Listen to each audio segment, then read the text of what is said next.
Because spirituality prepares us not only for this life. These learnings of spirituality lasts forever. It remains accumulated. It helps us into the future as well. So there are many advantages to this.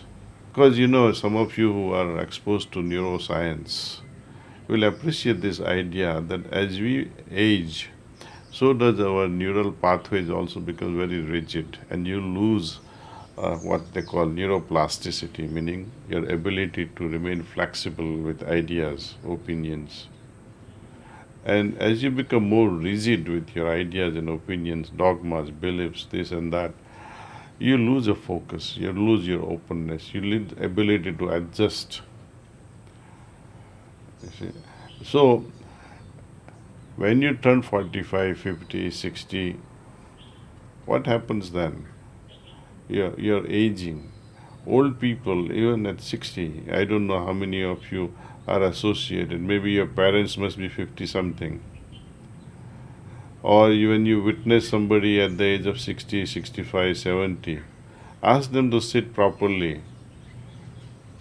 Forget about meditation, but just let them sit properly for about 20 minutes or 30 minutes.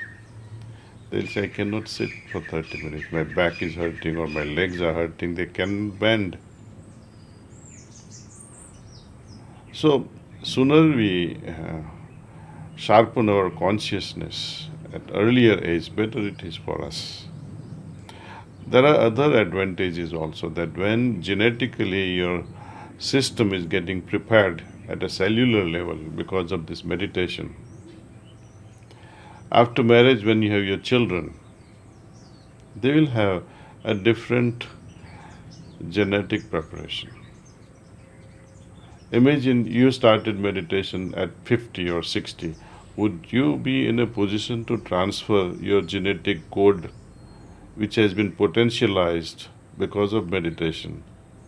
It will not be there.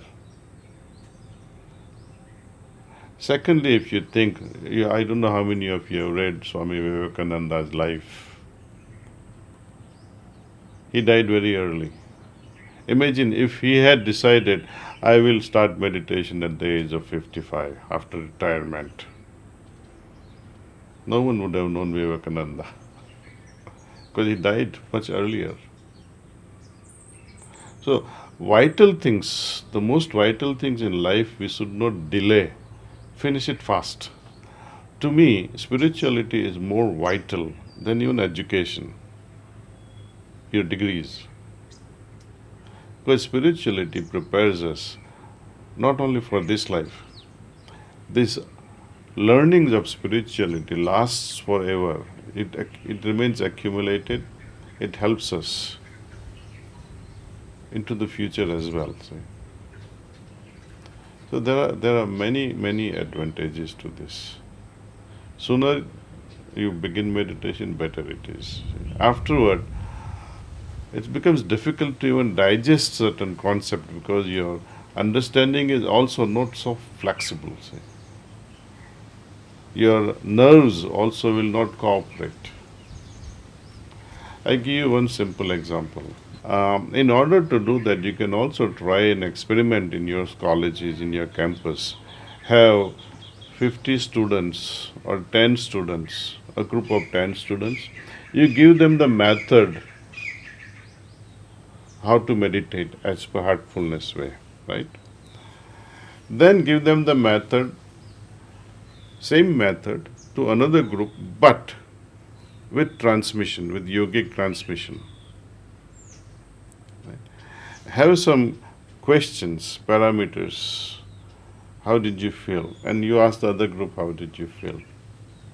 Compare the results, you will know it.